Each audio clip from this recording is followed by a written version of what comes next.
Everyone, good evening. कैसे हैं आप सब? आई होप कि आप सब काफ़ी अच्छे होंगे। तो गाइज़, आज का जो व्लॉग है ना वो इवनिंग के टाइम से स्टार्ट हो रहा है। कल डुगू का स्कूल है तो मैं उसकी यूनिफॉर्म पर यहाँ पर आयरन कर रही थी और अभी छुट्टी थी उसकी, तो इसलिए बस आज टाइम मिला क्योंकि कल से स्कूल हैं तो मैंने उसके यूनिफॉर्म पर आयरन कर दी है।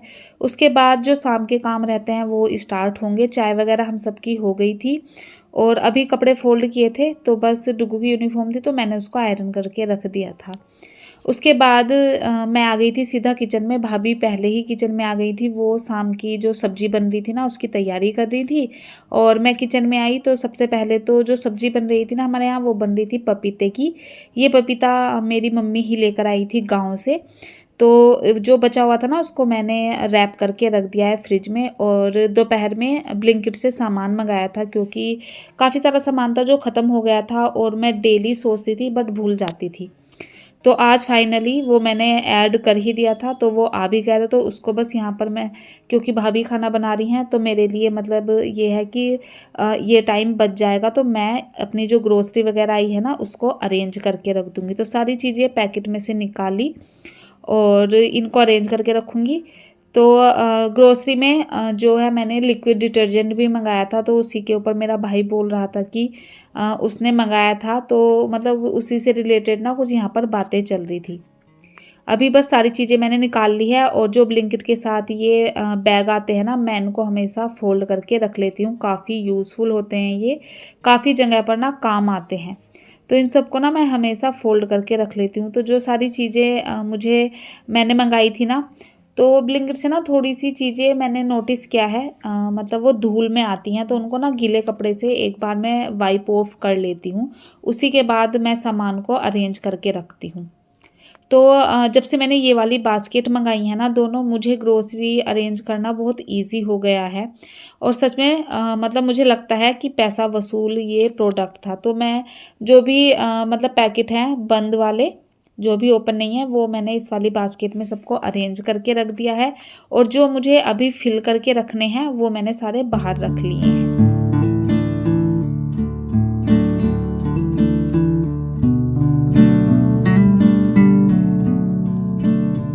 दाल वगैरह मंगाई थी, जैसे कि ये उड़द की जो दाल होती है, अब गंगा स्नान वगैरह आने वाला है, कल ही है, तो उसमें हमारे यहाँ पर खिचड़ी बनती है, उसमें यूज़ होगी। तो पूरे सीज़न इस दाल की ज़रूरत पड़ती ही है ठंड में खिचड़ी वगैरह बनाने में, तो वो मैंने मंगा ली थी।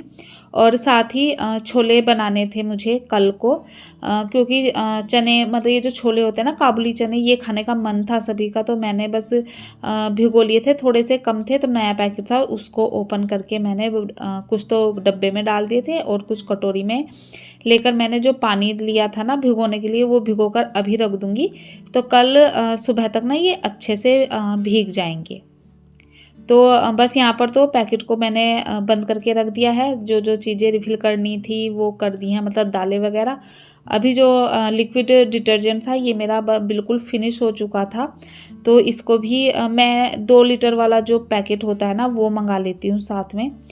और फिर उसमें से जो है ना, ये मेरे पास बॉक्स है, मतलब बोतल है सर्फ एक्सेल की, उसको फिल कर लेती हूँ, तो फिर मशीन में डालने में ना ये आसान रहता है। अभी इसको फिल किया है, बंद करके रख दूंगी। और उसके बाद मैंने ना कुछ भी शूट नहीं किया था, भूल गई थी, बातों में लग जाते थे हम सब।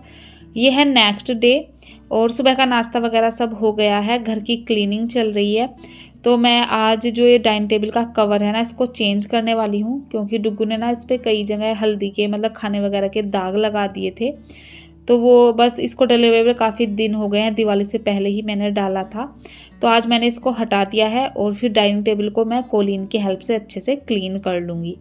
तो कोलीन से वैसे तो इस पर क्लॉथ डला ही रहता है, बट फिर भी होता है ना कि क्लॉथ में से भी ना हल्की फुल्की धूल आ ही जाती है, और जब भी मैं कवर चेंज करती हूँ तो कोलीन से अपने इस टेबल को ज़रूर क्लीन करती हूँ।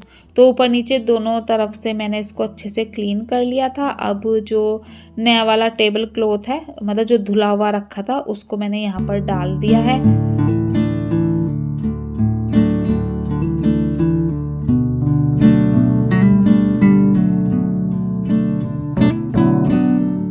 इसकी मैट वगैरह भी मैंने लगा दी थी और साथ के साथ भाभी लगा रही थी झाड़ू। और मेरा काम रहता था डस्टिंग वगैरह करना और मोपिंग करना। तो मैं कवर चेंज किया है, तो इस पे जो भी सामान रखा रहता है ना डाइनिंग टेबल पर, वो भी मैंने अच्छे से क्लीन कर लिया है। फ्रूट वगैरह की बास्केट भी रख दी है, क्योंकि अभी सर्दियों में ना फ्रूट बास्केट में ही डालकर रखती हूँ मैं, जो खाने होते हैं, क्योंकि ठंडे इतने होते हैं और फिर तबीयत जो है ना ख़राब हो जाती है, सर्दी खांसी हो जाती है। तो इसलिए जो भी फ्रूट या जो वो होता है सैलड के लिए, जैसे खीरा वगैरह, वो सब मैं उस बास्केट में ही निकाल कर रखती हूँ।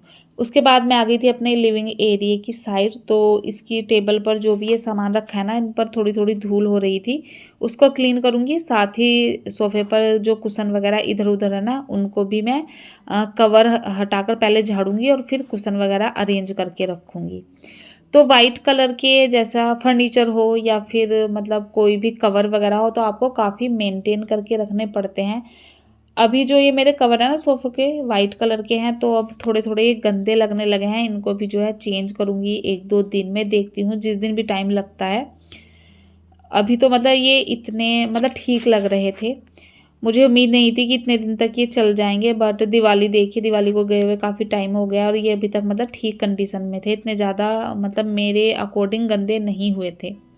तो उनको तो 1-2 दिन में चेंज करूँगी। सारी मतलब डस्टिंग वगैरह मैंने घर की कर ली थी। उसके बाद जो मॉर्निंग में कपड़े लगाए थे मशीन में, वो भी धुलकर रेडी हो गए थे, तो उनको मैं यहाँ पर बाहर फैलाने आ गई थी। और देखिए बाहर कितना ज़्यादा पोल्यूशन है, बिल्कुल ऐसा लग रहा है कि जैसे फॉग हो रहा है, बट ये फॉग नहीं, पोल्यूशन था। और आज सच में बहुत ज़्यादा पोल्यूशन था। तो कपड़े फैलाऊंगी और फिर उसके बाद मैं मोपिंग करूँगी।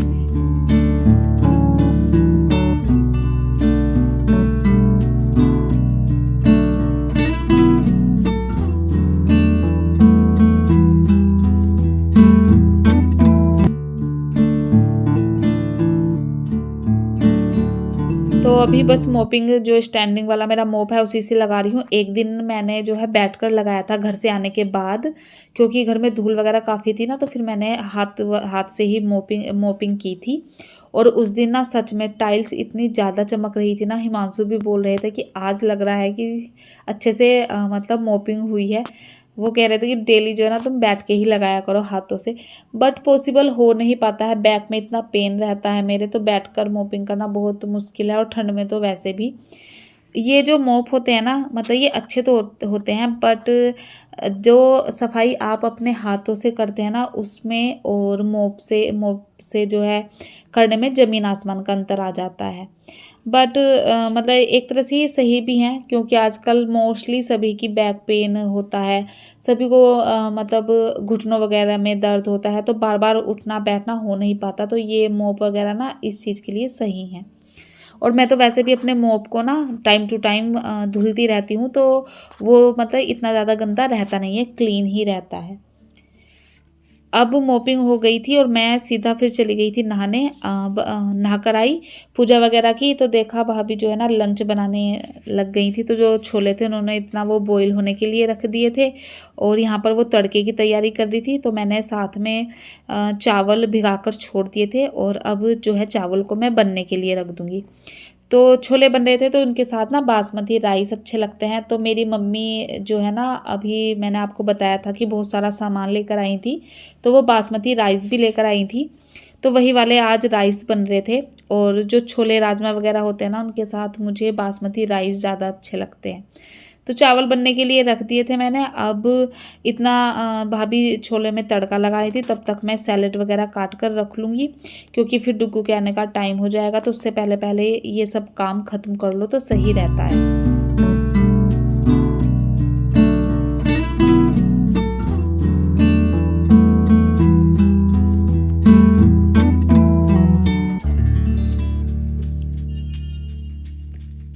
सैलेड में मैं कुकुम्बर काट रही हूँ सिर्फ, क्योंकि आज जो है ना मूली वगैरह नहीं थी घर में, तो बस कुकुम्बर ही कटेगा। साथ ही साथ जो छोले हैं ना, उसमें डालने के लिए मैं धनिया भी यहाँ पर कट कर लूँगी।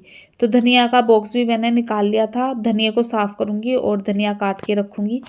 उसके बाद जो है ना मैं चली गई थी डुग्गू को लेने, क्योंकि डुग्गू का टाइम हो गया था। और उसके बाद वापस आकर जो है ना हम सब ने लंच किया था, मतलब सब ने, भाभी ने, मैंने और डुग्गू ने, और सब तो पहले ही कर चुके थे। मम्मी का तो ऑपरेशन हुआ है, तो उन्हें जल्दी खाना दे देते हैं। और हिमांशु और भाई ने भी जो है ना पहले ही खा लिया था, क्योंकि गरम गरम रोटियां बन रही थी। तो फिर गरम गरम रोटी खाने में जो टेस्ट है ना वो अलग ही होता है। और जब तक भाभी यहाँ रही ना तो उन्होंने मुझे बिल्कुल गरम गरम रोटियां खिलाई। वो मुझे ना खाना खाने बैठा देती थी कि दीदी आप खा लो, मैं रोटियां बना रही हूँ। और सच में जो गरम गरम रोटी खाने में टेस्ट होता है ना वो दुनिया की किसी चीज़ में नहीं होता। आप सब्जी कैसी भी हो, लेकिन अगर आपको बिल्कुल सिकती सिकती रोटियां मिल रही है ना तो उसका टेस्ट डबल हो जाता है। तो जब तक भाभी रही ना मैंने बहुत मौज ली खाने की। नहीं तो कभी मतलब गरम गरम रोटियां नहीं मिलती हैं आपको, मोस्टली सभी हाउसवाइफ को। तो अभी बस सर लंच हो गया था, फिर मैंने सारे जो भी यूटेंसिल वगैरह थे उन सबको क्लीन किया। तो जैसे कुकर के ढक्कन वगैरह होते हैं ना, इनको क्लीन करने के लिए मैंने जो डुग्गू की एक बार टूथ ब्रश मंगाई थी और वो सब इतनी हार्ड आई थी, तो मैंने उनमें से ही एक जो है ना यहाँ पर रखी हुई। तो जो कुकर के ढक्कन वगैरह होते हैं ना उनको मैं उसी से क्लीन करती हूँ। और जैसे ये कुकर का जो बॉटम है ना, तो इसके चारों तरफ बहुत बारीक बारीक ब्लैक जो है ना ब्लैक ब्लैक सा मैल भर जाता है। तो उसको क्लीन करने के लिए मैं वो आपके साथ शेयर किया था, 3 ब्रश का सेट मंगाया था, जिसमें एक प्लास्टिक की आती है, एक आयरन की तार की आती है और एक उसकी आती है तांबे वाले की। तो उसकी हेल्प से मैं कुकर की कढ़ाई की बॉटम जो होती है ना उसे क्लीन कर लेती हूँ, जहाँ पर मतलब लाइनों में गंदगी भर जाती है। उसके बाद बस सारे बर्तन यहाँ पर क्लीन हो गए थे और फिर मैंने अपना सिंक वगैरह क्लीन किया। लंच वगैरह तो सब हो ही गया था। उसके बाद मतलब अभी जो है ना वेदर थोड़ा सा और ठंडा होने लगा है, तो हम सब बैठ जाते हैं, मम्मी मैं भाभी, और बातें चलती रहती हैं। इतना डुग्गू खाना खाता है। उसके बाद मुझे उसको पढ़ाना भी होता है क्योंकि उसके एग्ज़ाम चल रहे हैं। तो अब जो है ना जैसे जैसे एग्ज़ाम हो रहे हैं तो सिलेबस थोड़ा बढ़ रहा है और मतलब थोड़ा सा हार्ड भी हो रहा है, तो मुझे डुग्गू पर अब थोड़ा सा एक्स्ट्रा ध्यान देना पड़ता है। तो यहाँ पर अभी जो शाम का टाइम हो गया था और डुग्गू को मैं मतलब उसकी जो मुझे स्टडी करानी थी ना वो करा दी थी। और साथ ही डुग्गू ने ना अपनी नानी से उसका पियानो था ना वो बजाना भी सीख लिया है। जो सारे गामा होते हैं ना उसने वो सारे सीख लिए हैं। मेरी मम्मी ने मतलब यूट्यूब पर देखकर ही काफ़ी मतलब चीज़ें सीख गई हैं। वो भजन वगैरह बजा लेती हैं पियानो पर, तो उन्होंने डुग्गू को भी सिखाया और डुग्गू बड़ा खुश था। तो अभी वो अपना पियानो ही बजा रहा था, तब तक मैं किचन में आई और डुग्गू के लिए दूध गर्म किया, सबके लिए चाय बनने के लिए रख दी थी। और उसकी नोटबुक थी जो मैंने उसको मतलब दिया था पढ़ने के लिए, राइटिंग करने के लिए, वो उसने मुझे करके दिखा दिया था। तो बुक रखाई थी और बस अब यहाँ पर जो है ना चाय भी बनकर रेडी हो गई है। चाय मैं जो है छान लूँगी और फिर हम सब बैठकर चाय एंजॉय करेंगे। तो बस इस तरह से जो है ना अभी सर्दियों के दिन जा रहे हैं। और बस ये छोटा सा व्लॉग था जो मैं आपके साथ आज शेयर कर रही थी। आई होप आपको पसंद आएगा। पसंद आए तो प्लीज़ चैनल को सब्सक्राइब कीजिए, वीडियो को लाइक कीजिए, हो सके तो अपने फैमिली एंड फ्रेंड के साथ शेयर भी कर सकते हैं। चलिए मिलती हूँ आपसे एक नए दिन के साथ, एक नई वीडियो के साथ। तब तक अपना ध्यान रखिए, हंसते रहिए, मुस्कुराते रहिए। Bye bye.